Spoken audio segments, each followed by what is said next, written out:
Ladies and gentlemen, welcome to the Hyperconscious Podcast. Alan, what is hyperconscious?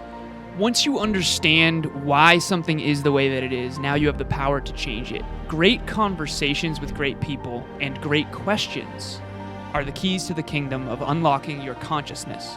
Every single action that you do starts as a thought. When you control the way you think, you will control the way you act, and you will control the way you live. That is hyperconscious. Ladies and gentlemen, welcome back to another very special, as always, episode of the Hyperconscious Podcast. We hope you enjoyed our latest Scratching the Surface episode where Alan and I sat down and talked all about momentum. Today, we were lucky enough to chat with Brandon Farbstein. So he is an author and a speaker. When he was 2 years old, he was diagnosed with a rare form of dwarfism, and he was made fun of. He was bullied a lot, to the point where when he was 11 years old, he tried to kill himself. And now he's all about empowering others. He's all about getting rid of bullies, and he's about being your authentic, true self. My favorite part about this episode is that he had every excuse in the book to live a small life. And his book, the name of it is 10 Feet Tall, and that's a really good analogy for who he is, and he's developed himself tremendously. He's very into personal development. He's inspiring, he's motivational, he's got a great education behind him, he's going to teach you so much, but most importantly, he's going to get rid of any excuse you have to not live your greatest life. And he's just a good human being with a great heart. Right. That's the takeaway we had. This was definitely one of our favorite episodes to date, and we hope it will be one of yours as well. Talk to you soon. Bye! Ladies and gentlemen, the Hyperconscious Podcast is proudly sponsored by our friend and mentor, David Meltzer of the Playbook Podcast. He was kind enough to join us on episode 144 and 135. Folks, it has become Kevin and I's mission in life to help you realize that the life of your dreams is right on the other side of you becoming the greatest version of yourself. Let us help you do that. I rarely do these things twice in such a short amount of time, but you guys impress me. I believe in people that provide value and of our service. You two guys are on your way to huge fulfillment, purpose, and profitability, and I look forward to helping you both. We appreciate that more than you know.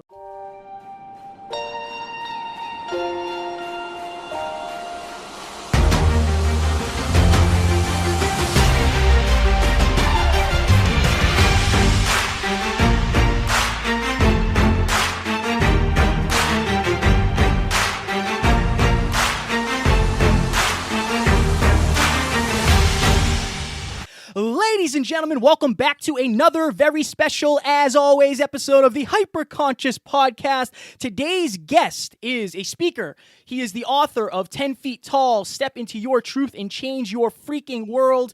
And he was also named on Instagram's 19 Under 19. We are lucky enough to share the microphones today with Brandon Farbstein. How are you living, my friend? Hey guys, I'm awesome. Thank you so much for having me. We appreciate you taking the time out of your busy schedule. You are a very popular young man nowadays. And just to get into who you are, so how does somebody who is only 19 years old have a TEDx talk? They've already authored a book, and now they're a professional motivational speaker. Like, how has your life evolved to the point where you are the person you are today? You know, the first thing that comes to mind is that age really doesn't matter in the grand scheme of things. It's about the experience that we have while we're here. And for me, I've had what I'll say an amplified experience in my life from an early age. That's because I was diagnosed with a rare form of dwarfism when I was 2. And I am a final height of 3'9". So obviously somebody like me is living in a world that isn't built for them. And I've always had to find the answers and seek out the solutions that worked for me and that got me out of the obstacles that I was in. And so it led me to my purpose. And I'm so lucky that I have an incredible mission to wake up to every single day. So I'm unbelievably happy to hear that you found your purpose, but that wasn't always the case, right? Before you had your purpose, you were going through a lot of rough times. As you can imagine, you know, you have a lot of attention drawn to yourself, and I'm sure that kids in school weren't always the nicest about that. So I know you dealt with some bullying, and that is one of your main focuses. Can you take us through, you know, what your freshman year of high school was like, and how that, like, go into your story about that, and then we'll ask questions because I don't want to give away the whole story by asking the questions. Yeah, absolutely. So I went to a school that was ranked one of the best in my state. So you would think that the students there were pretty respectful and behaved somewhat in order to achieve that status. But unfortunately, that was the farthest thing from the truth. For me, it was like walking into hell every single day. And the cyberbullying began literally the second day of my freshman year was when I saw the very first tweets being sent out about me, which was there was a challenge if somebody could kick me off my Segway mobility device. The poster would give them $5, and that was my introduction to high school. And unfortunately, it was a very downward spiral from there. It got from kids just making fun of my look and size to getting death threats and people saying if I didn't kill myself, they would come stab me themselves. And it got to the point where I couldn't take it anymore. The toxic environment that I was in started affecting every aspect of my life. And it got to the point where it just boiled over. And I said to my parents, I can't do this anymore. I'm at my breaking point and I have to make a change. And from that point, I started online school. And at the age of 17, I was able to become a professional speaker. And I started traveling the country, sharing my story. And I was also able to get 2 anti-bullying laws passed in the state of Virginia because of my experience. I decided to speak up and say, this isn't right. And I'm going to make sure that even if it's a small step forward, I'm going to help share my story and enhance the perspective of those that don't know what it's like to be on the receiving end of such damage. So Brandon, I'm sorry that you had to go through that. One of the things that bothers me most is bullying. Even adults, I think some adults that I know are very, they criticize people, and sometimes we don't always know the impact we're having on other people. And I have some close friends who get criticized constantly, and if the people that are criticizing them understood the real impact they're having on their self-belief and self-confidence, they would probably stop. So if you want to change the fruit, you got to find the root cause. From your perspective, you've obviously been in an environment trying to pass anti-bullying laws, and just you've experienced it from both ends. What, from your perspective, is the root cause of why kids can be so cruel without even knowing it? In my experience, I found the answer to that is a total lack of empathy. I think that is because of a couple of reasons nowadays. Number one, the obvious is the technology and social media that has consumed so many aspects of our lives where we've become addicted to getting likes and addicted to the attention that we get. And number two, it's a lack of teaching empathy in households for a variety of reasons. Sometimes both parents aren't present. Sometimes a parent is in jail, et cetera, et cetera. We don't know the circumstances. Therefore, in my opinion, it needs to be mandated that emotional intelligence and empathy is taught in the school curriculum starting in kindergarten. Amen to that. Kevin has a question. Yeah, I have steal the show here. I have so many questions, Brandon. So I think from the aspect of the first thing I thought, like when I heard your story and the fact that you were bullied, my first question was, okay, now that you've quote unquote made it, how many of these people reached out to you and either apologized or you know what I mean? Because yes, a lot of times the kids who get bullied, you never hear from again. Right. They move or whatever for those stay terrible. silent. Yeah. So for you, there has to be a little bit, and you seem like a very, very kind-hearted person, but I think I would be angry. So it would for me, it would be, I am going to prove to you that you messed with the wrong person by being so successful. So what is your mindset around that? And have you had people reach out and apologize / ask you for things? I guess is my question. So to answer the second part of your question first, I think when I was first out of high school and I was fresh out of that horrible environment, like I mentioned, that damaged me so much. A lot of that was definitely fueled by anger. And I think that's why I had such a fire under me to constantly keep going and keep achieving the next thing. But then I started getting the actual fulfillment out of what I was doing. And I saw the impact that my work and my words was having on people. And my focus totally shifted. And to answer the first part of your question, I've had a couple people from high school that said the most awful, horrific things that you could say to somebody reach out to me. A couple people that have said why they did it, and it was either they were getting abused at home or they were getting bullied to the point where they had no self-esteem and they didn't know what else to do. And of course, none of that really justifies anything, but it does give me a little bit of closure into knowing that the kids that did these hurtful things learned and actually were empathetic enough to understand that it hurt me. And I know that people change, and we all, as hard as it might be, have to find forgiveness, even if it's not for the other person, for our own good, for our own mental health and well-being. We have to release those people and release that frustration and anger that so many of us carry with us every day.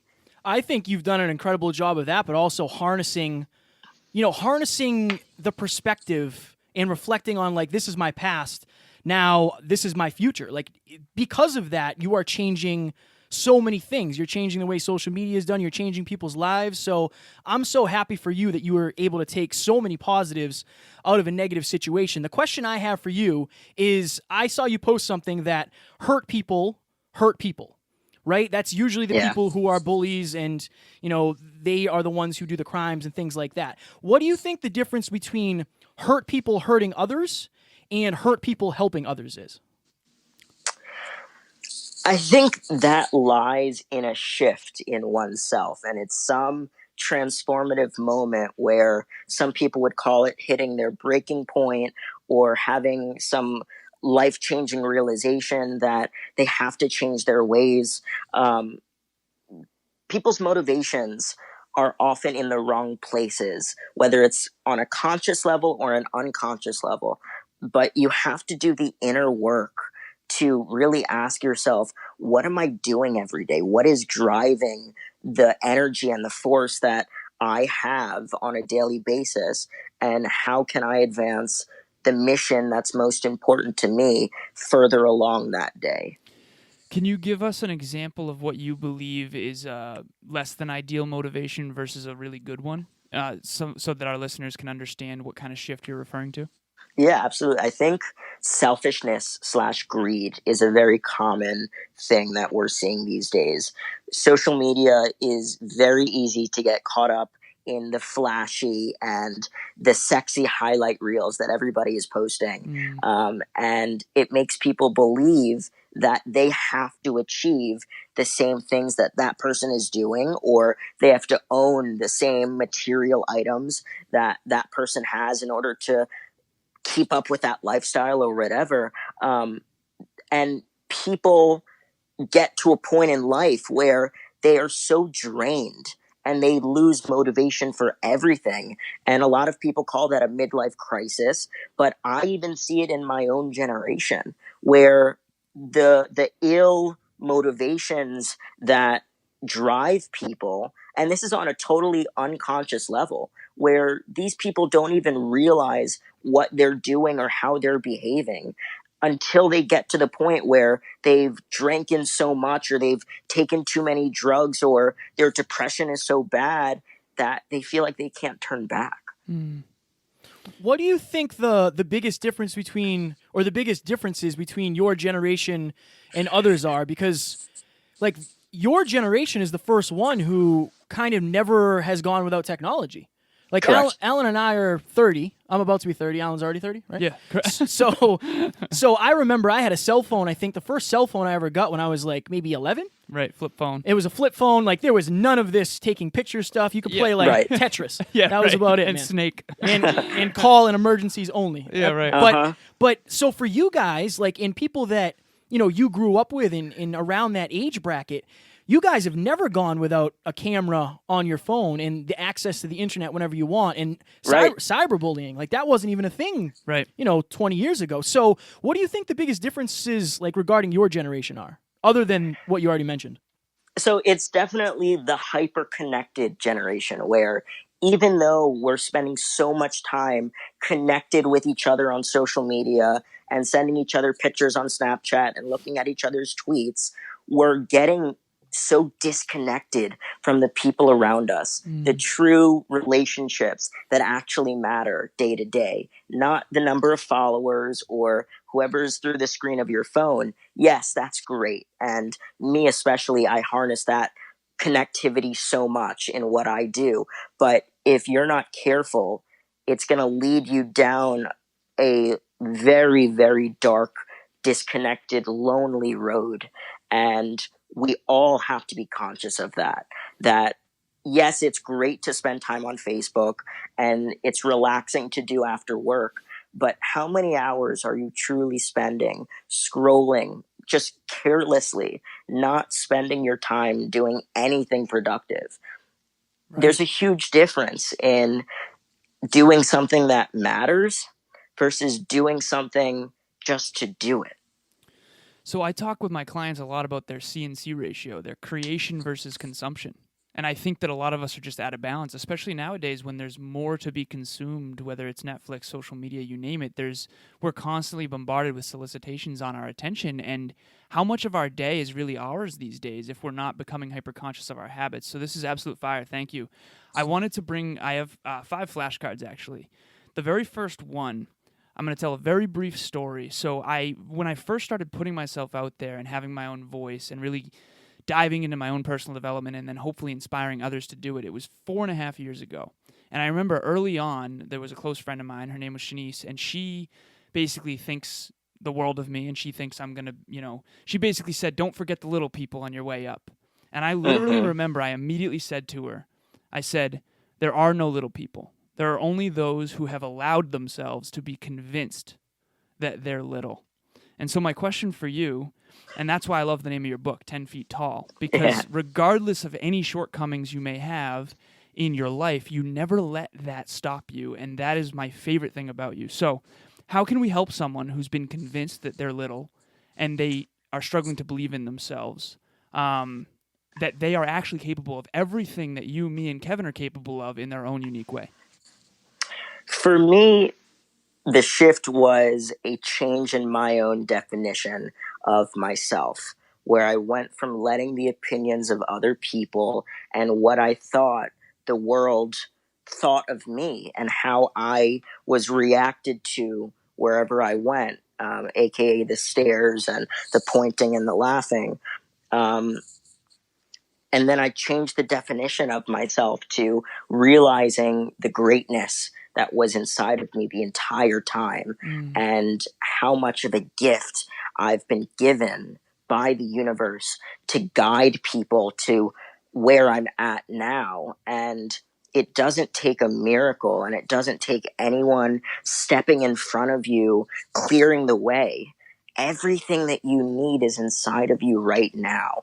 And I know somebody needs to hear that, because the gifts that we're all given, sometimes we don't realize how truly lucky we are. And we need somebody to tell us, hey, you're doing amazing. You bring so much to the table, and I'm lucky to have you in my life. Some of us have those people and some of us don't. But the truth is, we all have to be our own hero and stop waiting for people to give us the answers, and instead innovate your own solution and figure out what you need to do, what answers are already there that you need to find that are going to get you to that next level. Brandon, something that so again, in my research, the thing that I resonated with you, like, You and I are very similar. I feel like you want to be the person that you needed when you were at your lowest point. That is my Yes. goal as well. For you, what was your actual rock bottom? So the listeners know for me, it was me thinking about suicide in a hotel room in New Jersey when I was working there. But for me, that changed everything. Like, then I knew, okay, this is the person I have to be now. And I know you've gone through bullying and you've gone through pain, like physical pain, emotional, all of that. But for you, was there a moment in time where it was like, okay, this is it? Like, this is where my old life ends and my new one begins? So I have two distinctive points, and there's one that was the lowest, and then there was one that was the turning point. So first I'll tell you the lowest point, which was when I was 11 years old, and I just hated who I was. I hated being different. I hated not being able to play sports and keep up with all the other kids. And depression wasn't gradually creeping up on me. One day when I came home from school, it just hit me like a tsunami. And it essentially just took over me. And I wanted nothing else but to die and to get out of this horrible life that I was living at the time, where it was nothing but pain and misery. And I didn't see any point in being who I was. And I said to my mom exactly what I was planning to do. I said, Mom, I can't do this anymore. Nobody loves me. There's no point in me living. I'm going upstairs and I'm going to kill myself. And I stormed upstairs and I slammed my door. And my mom was only about 30 seconds behind me. But in that amount of time, I got a belt and I put it around my neck. And I was probably about 5 seconds away from asphyxiating myself. And that's when my mom came in and she ripped it off of me. And she just grabbed me in her arms and she wouldn't let me go. And I remember just both of us crying, her telling me that she loves me and it was going to be okay.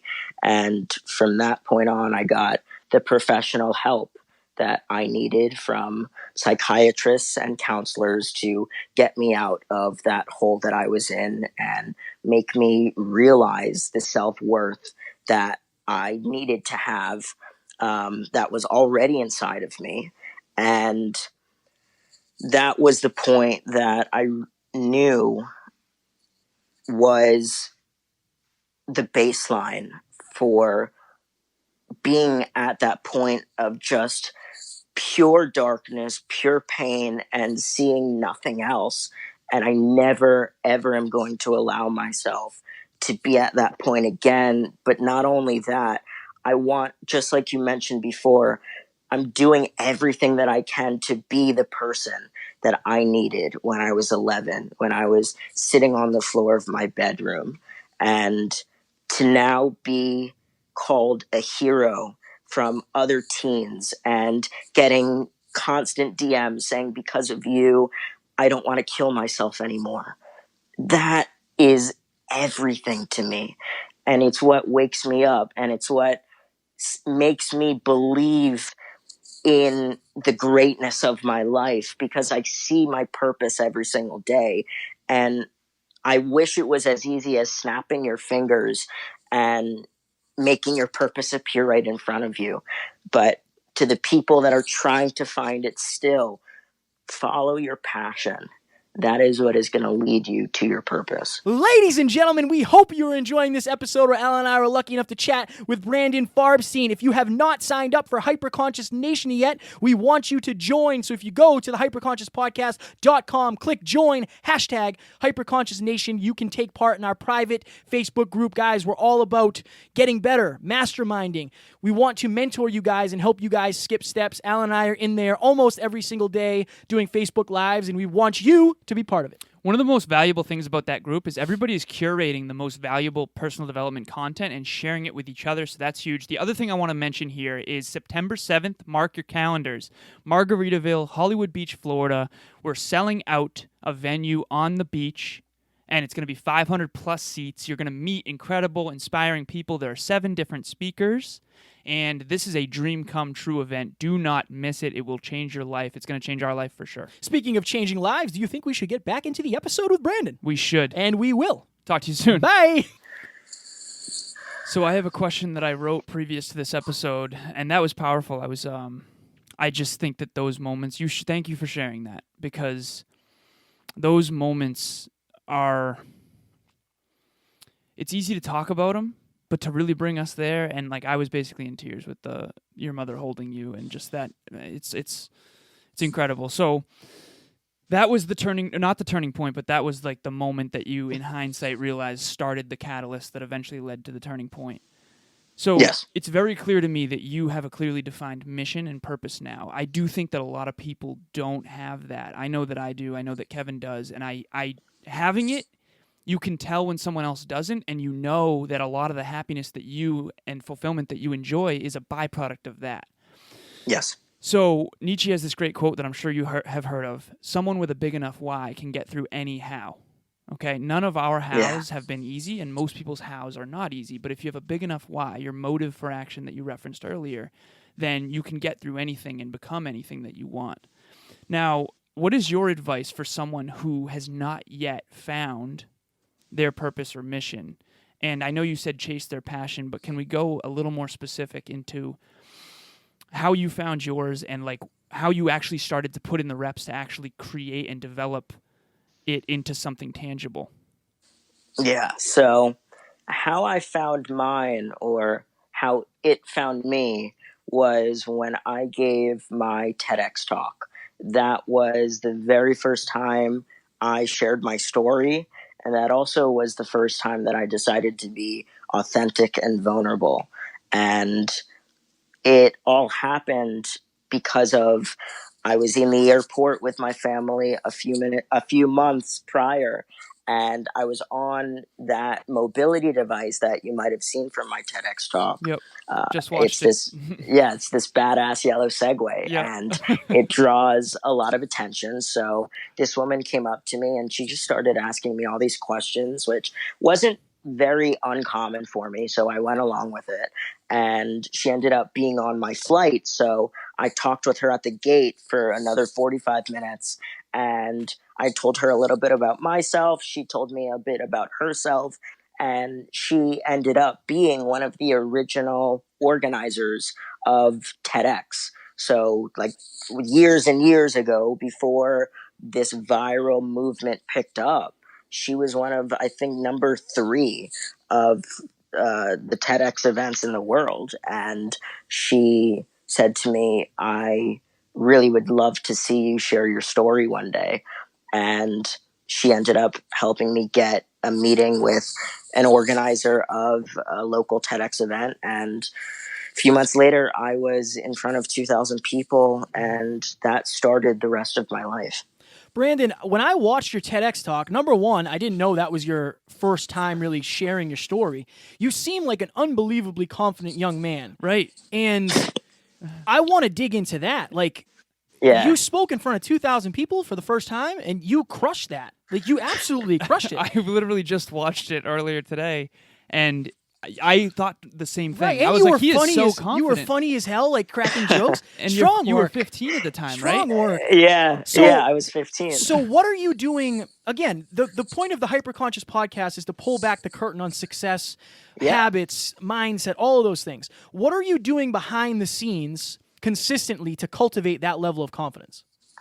So I have to preface it with this. I had a very lucky start because when I was 8, I began acting, and the skills that being on stage and having to play a character, what that gave me, and the presentation skills obviously gave me a huge boost and a huge skill set that not a lot of people have starting out. And I also believe that one of my superpowers is my ability to be on stage and open up the way that I do.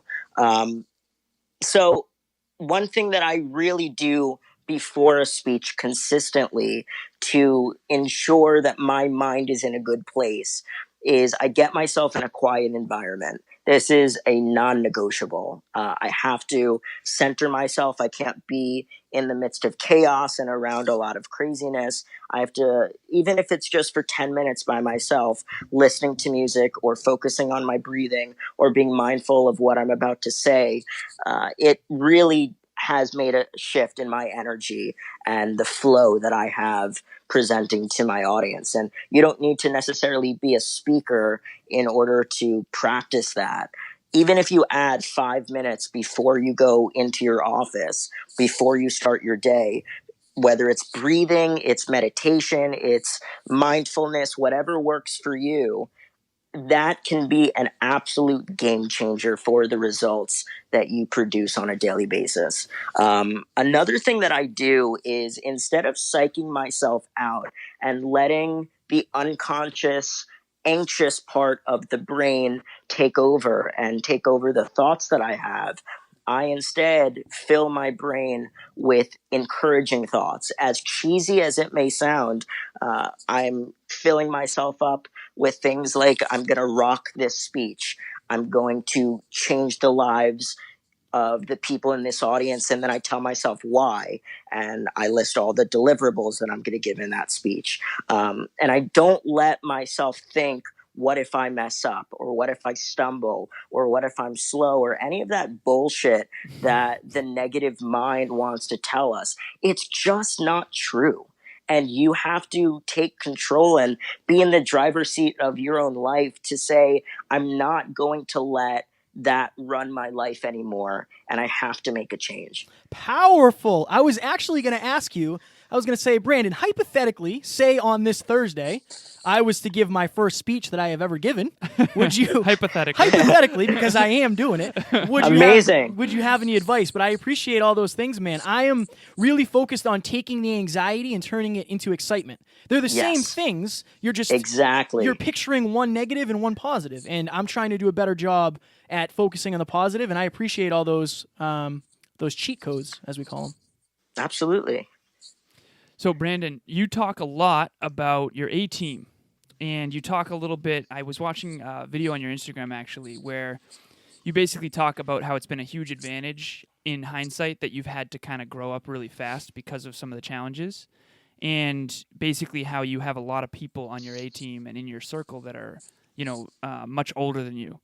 On this podcast, I'm constantly trying to convince everyone that mentors will change their life, but I think you can persuade them better than I can. Absolutely. I think for anybody to have somebody that has already gone through what you're looking to go through, getting their brain to pick advice from, or for them to share with you, maybe you should try doing this instead of doing what you're doing, that is huge, and that is an absolute game changer. And for anybody who's been on the fence about asking somebody to mentor them, it's really a no-brainer. The only thing that can happen that could be negative is them saying, no, I don't have time, sorry, and then you asking somebody else. Big deal. I guarantee it can absolutely change everything in your business, in your personal life, whatever you're looking to get. Find somebody who has already achieved the success that you're looking to achieve. And if they don't have time, find somebody else. There are however 7 point whatever billion people in the world. And there's absolutely no excuse for you to say, nobody understands me, or nobody has the answers to what I'm looking for. That's bullshit. And again, that's the negative mind taking over. You have to recognize when that happens and get yourself out of that toxic negative cycle. Very well done. Very well done. That is going to be a teaser clip for sure. I'm thinking of the title. It's going to be "Your Negative Mind Says That That's Bullshit." with Brandon Farbstein. So, again, I am very blown away by the fact that you're 19 years old and you have so much wisdom. What does a day in your life look like? I'm sure it's different, but what are some of your habits? Again, it's the habits that people don't. It's the habits people don't see that is the performance that people do see. So what is it that you're doing behind the scenes every day that allows you to hop on a call like this and add so much value? Number one, it's that I'm my own boss, and I definitely am very lucky that I have the opportunity to do that and to drive my own ship.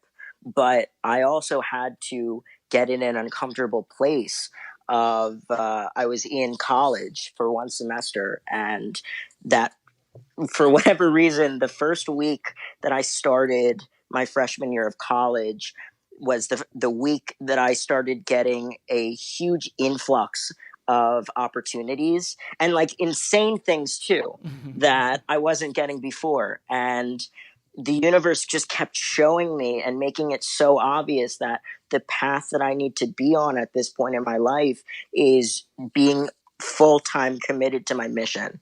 And people don't agree with that, and they believe that college is the only way to success. They could have that limited mindset. Obviously, it's my life and my time and my results. But what I'm really focused on as well, what you mentioned before, my A team, I recognized a couple of years ago after essentially losing all of the close friends that I had when just my anger took over and I wasn't being who I truly was.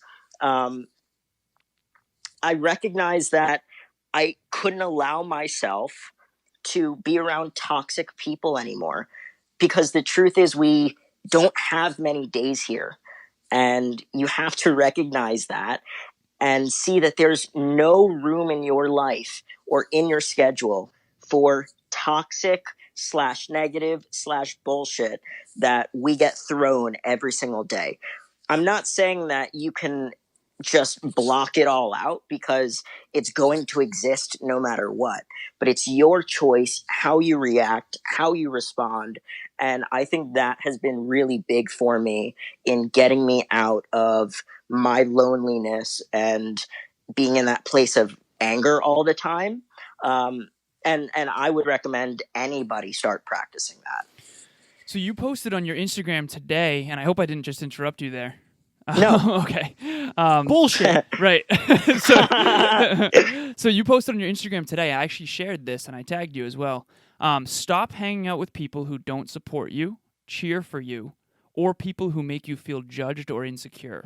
Wasting time people pleasing means you're missing out on the opportunity to find your, in all capital, people. So my question for you, one thing I felt compelled to say as well, I'm a numbers guy, and I remember realizing that if you were lucky enough to spend 100 years on this earth, that's actually only 36,500 days. And what I tell people is if you only ever had $36,500 in your bank account, how carefully would you spend those dollars? So that's I like that. That's just a perspective shift that blew my mind, and I was like, "Oh my god, I have to do everything." Yeah. So if you're out there right now and you're spending time with people, places, and things that are toxic for you, then that's extra Y power for you. But from your perspective, how does someone know when they're hanging out with people that are wrong for them, and what can they do actionably? That's not a word. That is now. To find what you refer to as your people. Well, I think you have to do some introspection and ask yourself, are the people that I'm spending my time with uplifting me and motivating me to be a better person and work harder? Or am I getting drained every single day and feeling like I have to compete or feeling like I have to stand my guard every time I'm with somebody?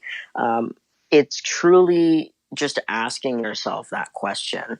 And there's probably are people in your life right now that if you really asked yourself if you should be spending your time talking or hanging with them, the answer most likely is no, because they're constantly negative. They do nothing but complain. I'm not saying that those people can't change, but if that's the state that they're going to be around with you, you don't have time for that. And to find your people, I think, is to recognize who genuine humans are around you, not the fakeness of social media and the filters and the highlight reel, but seeing people for who they really are and allowing people to be authentic and vulnerable with you, which means giving those around you the kindness and respect that they deserve in order to be able to open up. But if you never make that shift, then you are losing out on so many incredible relationships in your life. Brandon, one of the things I saw when you were in another, you were getting interviewed by somebody else, you said that you have to be very deliberate with the people that you follow on social media. And Alan and I were actually talking about that before this episode. I have been deleting people left and right because, again, the things that I was focused on 2 years ago, I'm not anymore. Like a girl in Correct. a bikini just isn't enough now. It's Tony Robbins, Ty Lopez, it's motivational quotes. So do you think people actually know like what the people that they're following do to them in terms of, again, the stuff that you focus on expands, right? So do you think they really know what is actually happening by them following those accounts? Absolutely not. And this is what kills me about being an influencer and seeing all the crap behind the scenes of people who are just exploiting their followers for more money. I don't want to name any names, but there are YouTubers who have so many millions of subscribers, many of them being kids, the most impressionable people ever.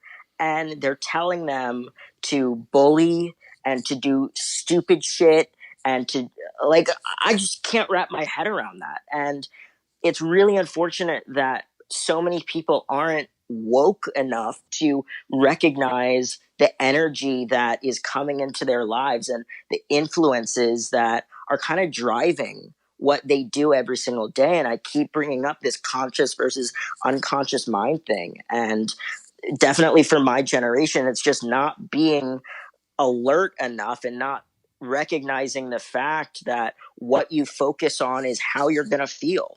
And you have to spend your time, as basic as this is, whether it's on social media or it's in real life, with people who uplift you.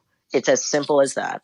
Well, now is the easiest time to get famous. And it's like these people with these giant followings don't necessarily have the morals or the right attitude or a good heart. Like they got famous because, maybe they're good at making thumbnails. That's why a lot of people on YouTube have big followings, right? It's true. I'll be very honest, Brandon. We have had people who like we could have had on the show where we do research on them and we realize very quickly that they pretend they have the results and they don't. Yep. And that is not who we are. I used to pretend I was a badass and I was really depressed and anxious and I had low self-esteem. Now I want to live the life and prove to people like this is part of it. So I resonate so highly with that, man. Like, you're a badass. I want you to know that. You're a badass. And if we ever meet or when we meet in person, like it's gonna be a jam. I can't wait for that. Absolutely, man. Look forward to it. That was my question. On to you. More of a comment than a question, but I dig it.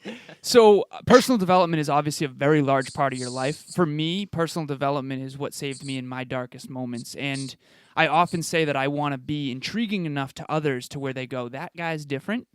What's different about him? And then I can be like, oh, by the way, personal development, right? So I recently wrote on my vision board, I want to get into 30,000 schools in my lifetime to bring personal development to the masses, to the education system, all that. So for you, what can we do? I guess, what are 3 things that you're doing every day in the personal development arena to really grow so that you can contribute as much as you've been able to and then continue to do so? So number one thing that I'm doing is the start of my day, I'm always evaluating my priorities. And it can be something really huge, a big project that I'm working on, or it could be something as simple as sending an email to somebody that day. But I need to make sure that I'm focusing on the things that really matter and not letting hours of Netflix consume me and all of that. Then number 2, I want to go back to the A-team thing where I'm so deliberate, not only who I follow on social media, but who I spend my time with. And my inner friend circle is very small. And I definitely have a lot of acquaintances, but not a lot of close friends. And I keep it like that for a reason. not saying that you should limit yourself to only a few people, but to truly get to know somebody on the deepest, most genuine level, you have to develop such a close bond with them that it's not just a normal friendship. And so that's big. And then number 3 is when I'm out in public. I mentioned before some of the shit that I have to deal with every single day, the staring, laughing, pointing, etc. I instead, well, I used to be the person that harbored everybody else's feelings onto my back. And if I felt like somebody was looking at me the wrong way, I would assume I'm doing something wrong, or I'm not good enough, or whatever that bullshit is that is filling our mind. And then, like I mentioned before, when I changed the definition of myself and I stopped going from thinking about all of my shortcomings and all of my inadequacies, and then realizing how much of a gift it is for me to be who I am and have all of the things that I have, and it's all connected, it's all for a purpose, and that's what keeps me going. Brandon, so we're coming up against the time. I want to make sure that you get to plug your book and any speeches that you might be giving. If we have any time left over, we will ask questions after. But there's always 2 questions that Alan and I ask every one of our guests because they're our favorite questions. So I believe that we have a limited time here on Earth, and we get to choose, especially you, since you're your own boss because you're a badass. We get to choose what we want to do with it, right? So what do you hope to accomplish before you die? Like, what is your ultimate vision? Ooh. Well, my ultimate vision is to change the lens that people see the world through. And what's really cool is that I know in my lifetime that's going to develop into so many different avenues. And it's really exciting to be at the forefront of my career and kind of see everything ahead of me and hyping myself up for the life that I'm going to be living for the rest of my life. And man, it's a really beautiful thing when you are on a mission, when you know your presence is making a difference in the lives of others. And we all have that gift. It's up to us to give back, and the smallest things can make the biggest difference. Absolute fire. Absolute fire. So my question, I normally start off saying that I wear a North Star around my neck, but I was actually in the lake and I did a front flip off the dock with a close friend of mine, and it went down into the depths. So now I'm buying a new one. But anyways, so I typically wear the North Star around my neck, and the North Star is the brightest star in the sky. It's a guide. It's constant. It's always there. And it's unwavering. It never changes. So my question for you is, you obviously have grown and evolved in your own development, and your own vision has expanded, and your day-to-day life has expanded. But what about you never changed?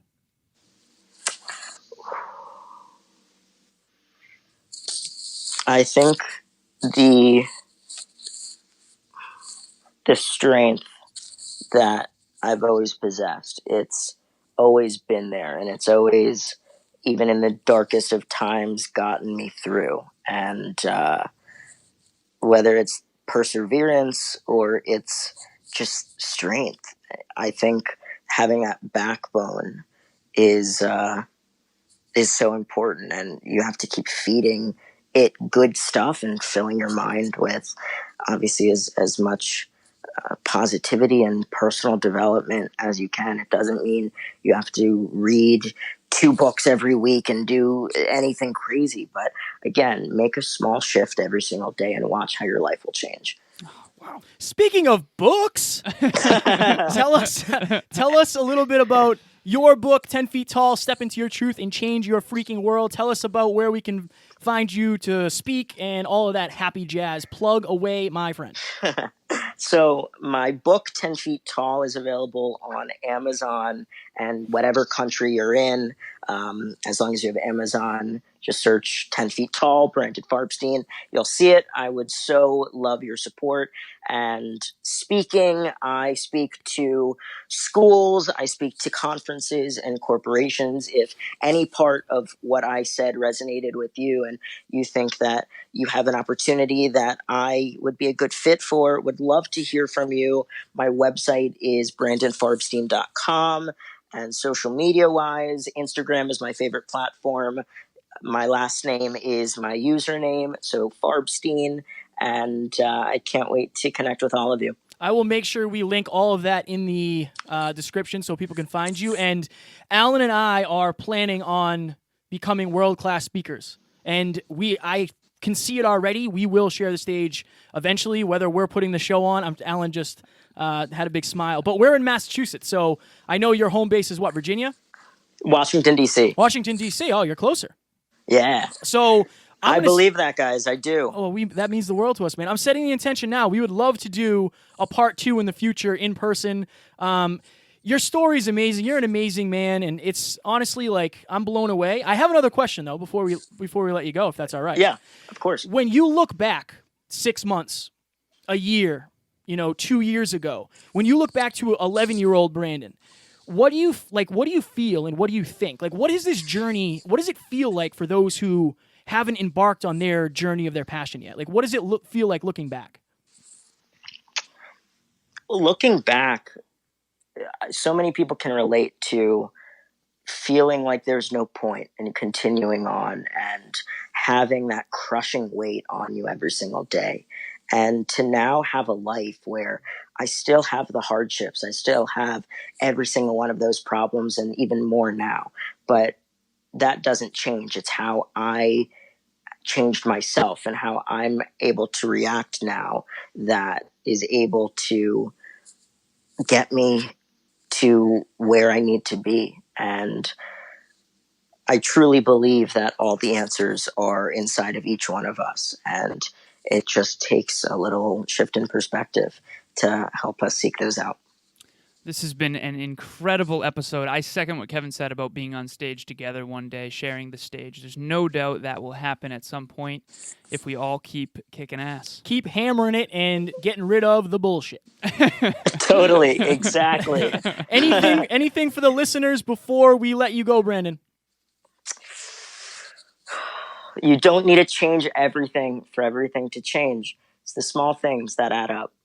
My goodness, that's fire. We appreciate you taking the time out of your busy schedule. I know you added so much value to the listeners, and Alan and I had a blast. We learned so much. This was one of our favorite for sure. Yes. And we'll let you go. Ladies and gentlemen, that was Brandon Farbstein. Talk to you soon. Bye. Thank you, guys.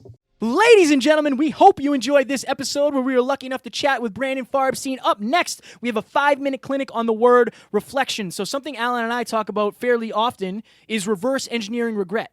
And that's what reflection will do. Get into a quiet space and ask yourself some questions. Would I regret if I didn't spend more time with this person? Would I regret if I made this decision? That's what reflection is. And I think oftentimes we hide from our reflection instead of facing it head on. At the very beginning of this episode with Brandon, he mentioned that age doesn't matter. It's the amount in which you reflect and learn. So you can condense time by doing more learning, having more experiences, and then reflecting on those experiences even more. So this is a huge episode. We got to do more reflection. I'm trying to do more every single night before bed, and I hope this encourages you to do the same. We hope you will enjoy, and we will talk to you on Wednesday. Talk to you soon. Bye. Ladies and gentlemen, thank you so very much for listening to another episode of the Hyper Conscious Podcast. Going hyper-conscious will absolutely change your life, because if you understand why something is the way it is, now you have the power to change it. If you going hyper-conscious with us has changed your life in any way, please share this episode with one of your friends, because the more people that go hyper-conscious, the better this world's going to be for everybody. And if you would kindly leave us a 5-star review on iTunes, that would help us make more people hyper-conscious, and we would be greatly appreciative. Thank you. Bye.